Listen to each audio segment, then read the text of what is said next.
ತಮ್ಮ ಹುಟ್ಟೂರಾದ ಮೈಸೂರಿನಲ್ಲಿ ಇವತ್ತು ಪ್ರಭುದೇವ ದಂಪತಿ ಸಮೇತವಾಗಿ ಕಾಣಿಸಿಕೊಂಡದ್ದು ಅಭಿಮಾನಿಗಳಿಗೆ ಒಂದು ರೀತಿ ಖುಷಿ.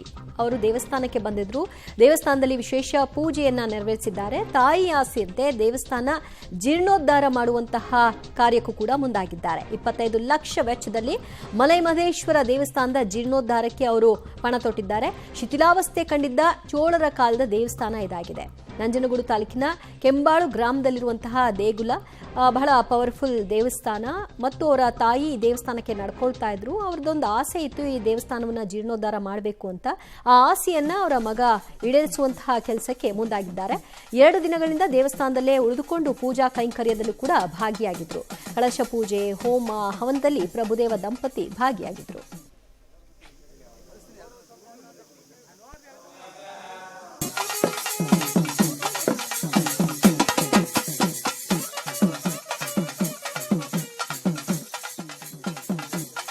ಆವಾಗ ನಾನು ಹಾವು ನೋಡ್ಬಿಟ್ಟು ಇವು ಏನು ಒಳಗಡೆ ಇಲ್ಲ ಈ ಥರ ಅದ ಅಂದ್ಬಿಟ್ಟು ಹೊಡೆದು ಕಡಿಸ್ಬೇಕು ಅಂತ ನಾನು ಪ್ರಯತ್ನ ಪಟ್ಟೆ. ಆದರೆ ನನ್ನ ಮಕ್ಕಳು ಚಿಕ್ಕವರು. ಆಗ ನನ್ನ ಚಿಕ್ಕ ಮಗನಿಗೆ ಒಂದು 11 ತಿಂಗಳಾಗಿತ್ತು ಅಷ್ಟೆ.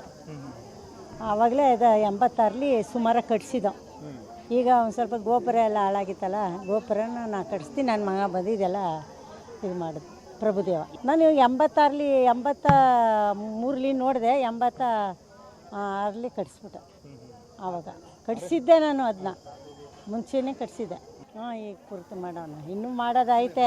ಅವಸರದಲ್ಲಿ ಇನ್ನೂ ಬಿಟ್ಟಿದ್ದೀವಿ, ಇನ್ನೂ ಐತೆ ಇದರಲ್ಲಿ. ನಿಜ ಹೇಳಿ ಸರ್, ಇದು ನಮ್ಮ ಮನೆಯಿಂದ ತುಂಬ ದಿನದಿಂದ ಮಾಡಬೇಕು ಅಂತ ಇದು ಮಾಡೋದು.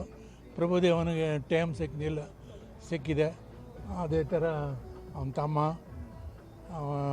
ಇನ್ನೂ 2 ಬ್ರದರ್ಸ್ ಇದ್ದಾರೆ, ಅವರು ಬಂದಿದ್ದಾರೆ. ಒಳ್ಳೆಯದಾಗಬೇಕು ದೇವರಿಗೆ. ನಮಗೆ ಮಾತ್ರ ಅಲ್ಲ, ಈ ಸುತ್ತಮುತ್ತ ವಟ್ಟಾರದಲ್ಲಿರೋ ಜನಗಳಿಗೆ ಎಲ್ಲರಿಗೂ ಈ ದೇವರು ನಮಗೆ ಆಶೀರ್ವಾದ ಮಾಡಬೇಕು ಅಂತ ನಾನು ಕೇಳ್ಕೊತೀನಿ. ನಿಜ ಹೇಳಿ ಸರ್, ಇದು ನಮ್ಮ ಮನೆಯಿಂದ ಎಲ್ಲರಿಗೂ ನಮಸ್ಕಾರ.